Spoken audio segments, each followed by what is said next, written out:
Hello, hello, hello. What an honor and a privilege it is to be able to speak to you today.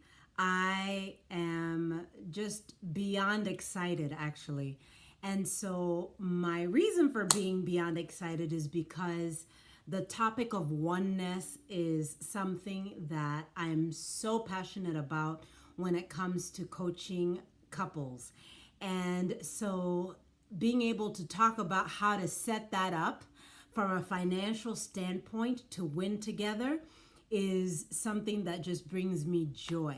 So I send you blessings and greetings. My name is Njeri Bishota, and I am a financial coach, and I love it. And my reason for loving it is because by tweaking just a small little thing, or by inserting a small little habit, or by negotiating in styles of understanding money, you really can win with money. Life is not supposed to be wanting to pull each other's hair out every time you talk about money.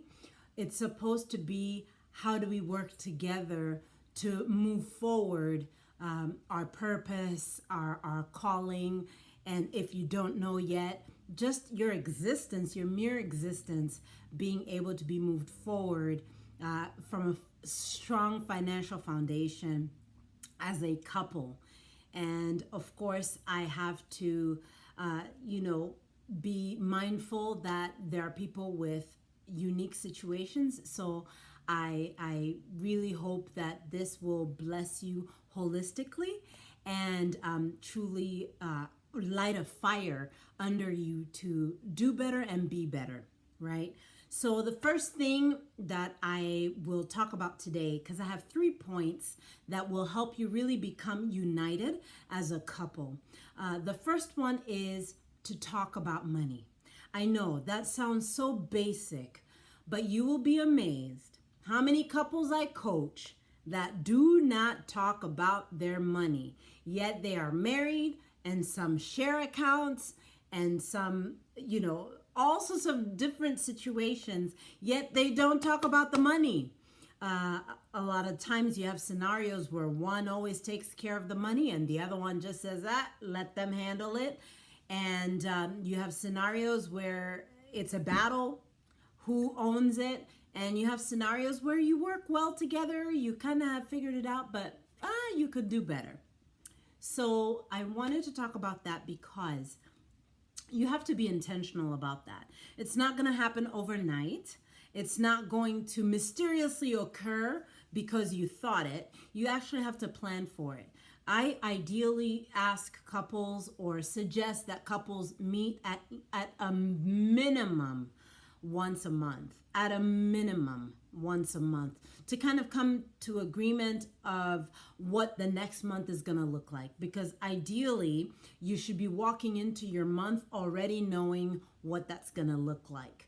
And how can you do that if you're not talking to each other? So, talking about money is a big thing. And if you don't do it, I highly recommend that you start asking those questions. And if this is a sensitive topic for you as a couple to start talking about, a good way to really introduce the topic and the conversation is to ask about how it was growing up in someone's home with money. What do they see as wealthy? What do they care about? What's important to them from a money standpoint? Now, you would think that all of these things would be touched on during marriage counseling before you get married, but not always, right? So I want to make sure that one thing you do leaving from this place today is set an intention as a team, as a unit, to begin talking about money. Because only once you talk about money will you be able to win with it, right?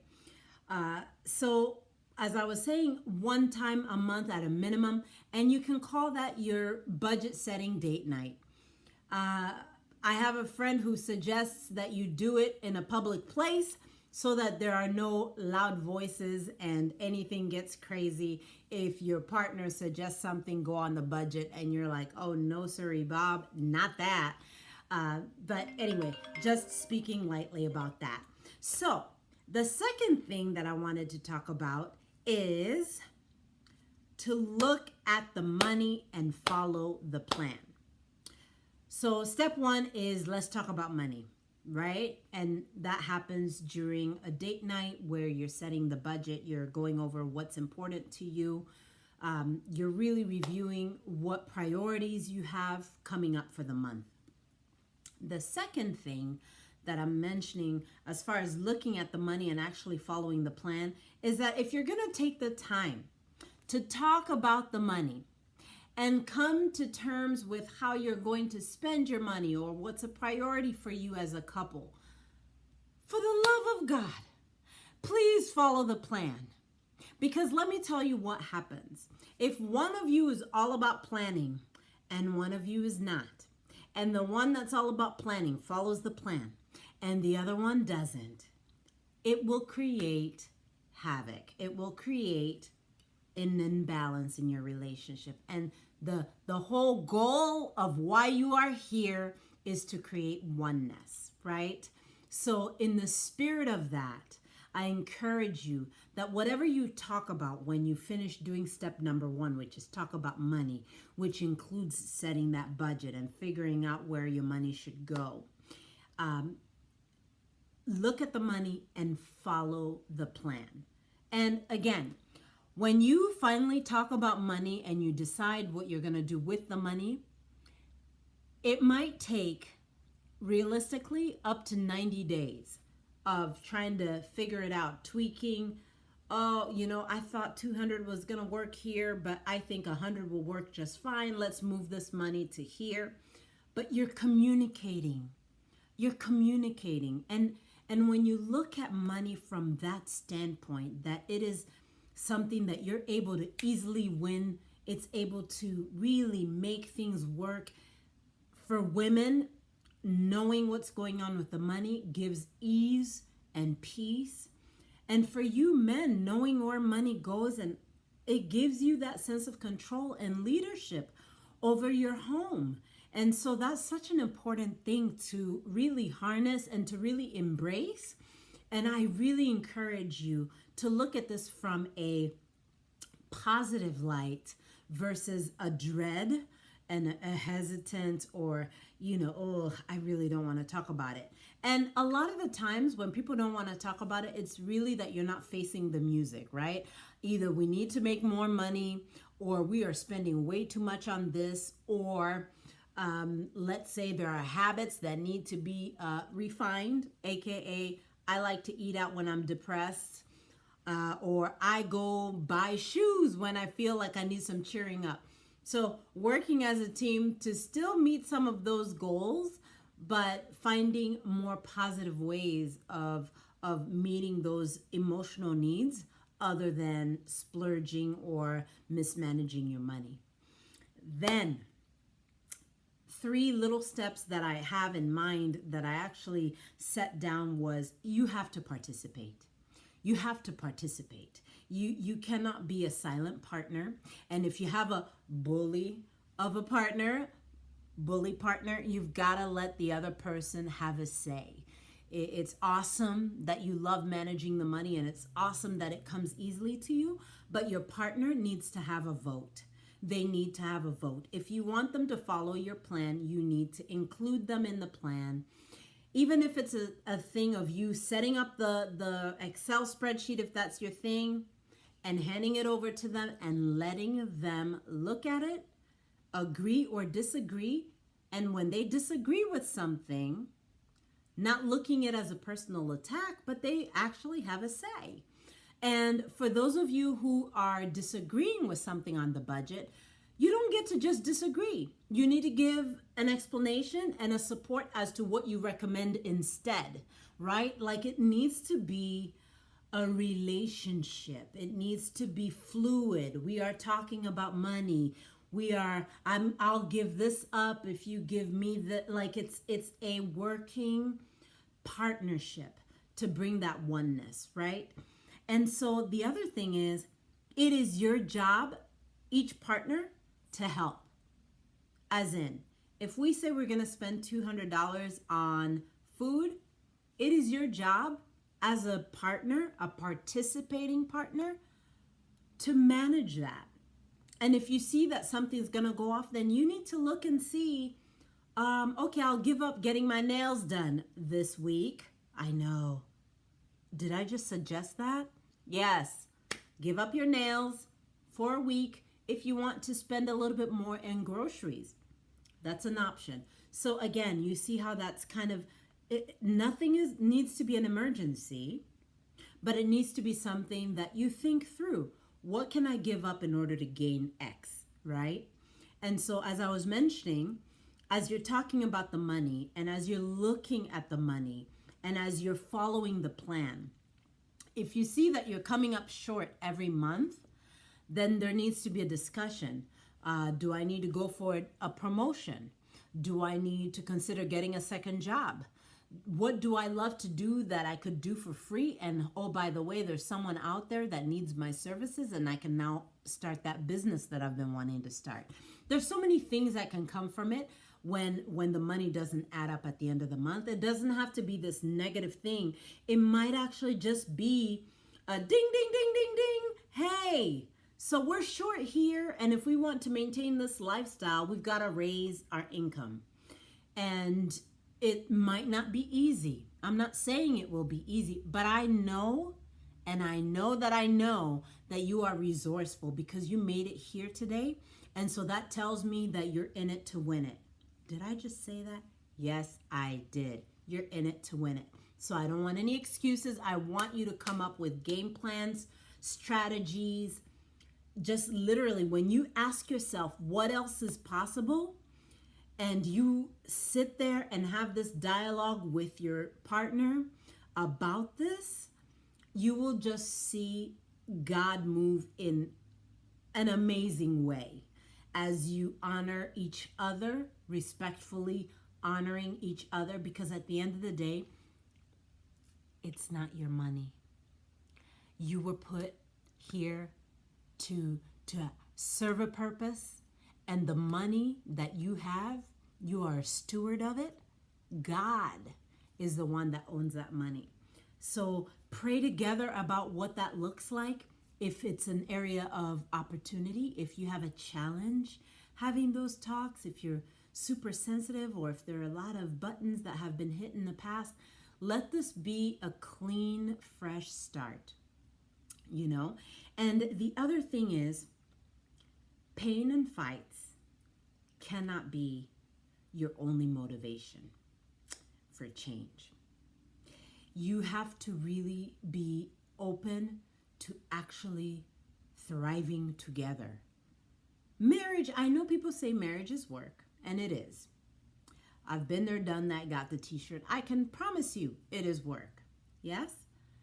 But I also know that there are couples who are working together and winning with money. And I will tell you, one of the things that I cannot plead with you enough on how important it is for you to get the money thing right. Because when you do, the intimacy, the level of intimacy and cohesiveness and working together that you will reach will blow your mind. I promise you that. I promise you that. The third thing is, you have to be a team player, right? You have to be a team player.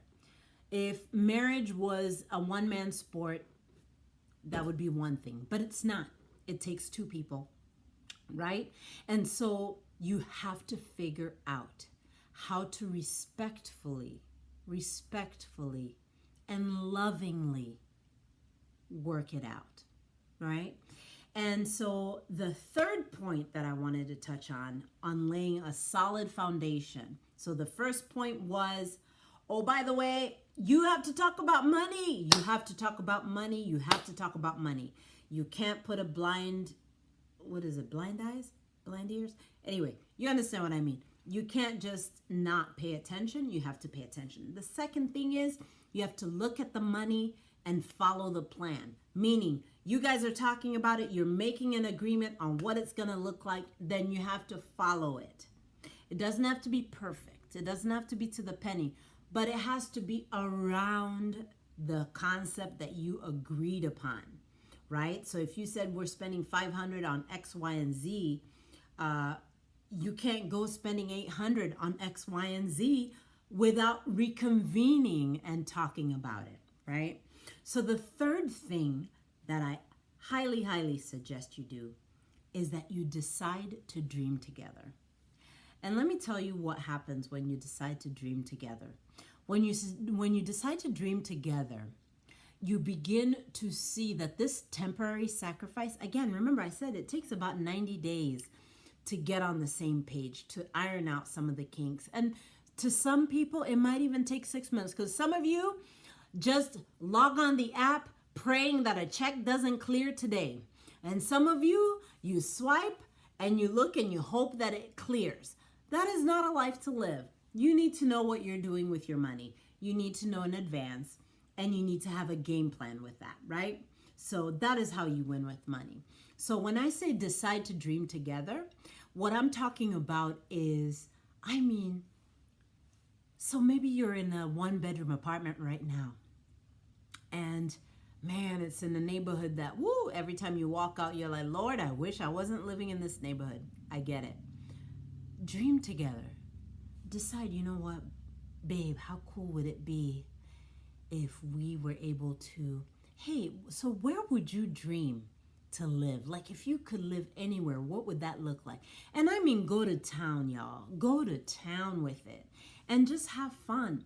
And what happens is when you dream together, number one, you'll look over and you'll say, I never knew that about you. And it just opens up all these things, like somebody wants to, go to, I don't know, Monte Carlo, or, wants to go to Paris, or your partner is perfectly okay going to Niagara Falls and that's amazing to them. And, all of these things that you can dream together, because man, when you have a focus on where you would love to go, the temporary sacrifice that you're having to make right now to get that solid foundation is worth it. It's worth it. So I'm just going to give you 3 little quick tips. And the first one is, if you don't have an end goal in mind, you have no fuel.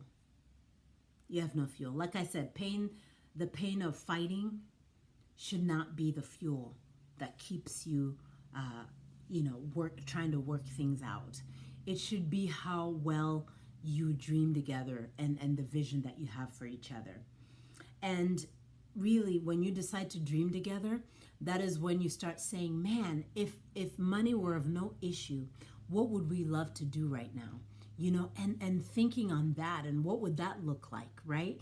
And man, that would be so amazing if we fill in the blanks and talk to each other and dream. And if there's one of you that's a thinker, don't judge the dreamer. Learn from them.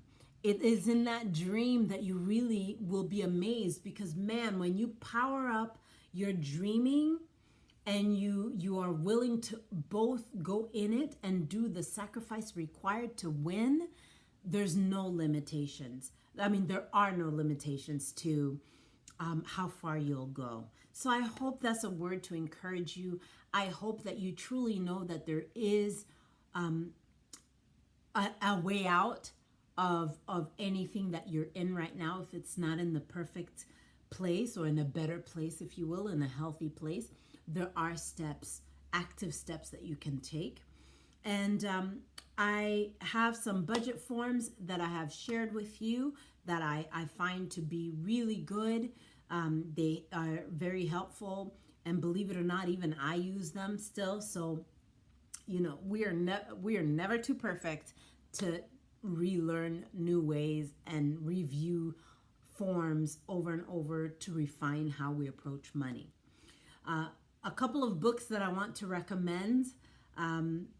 There is obviously any of the Dave Ramsey books.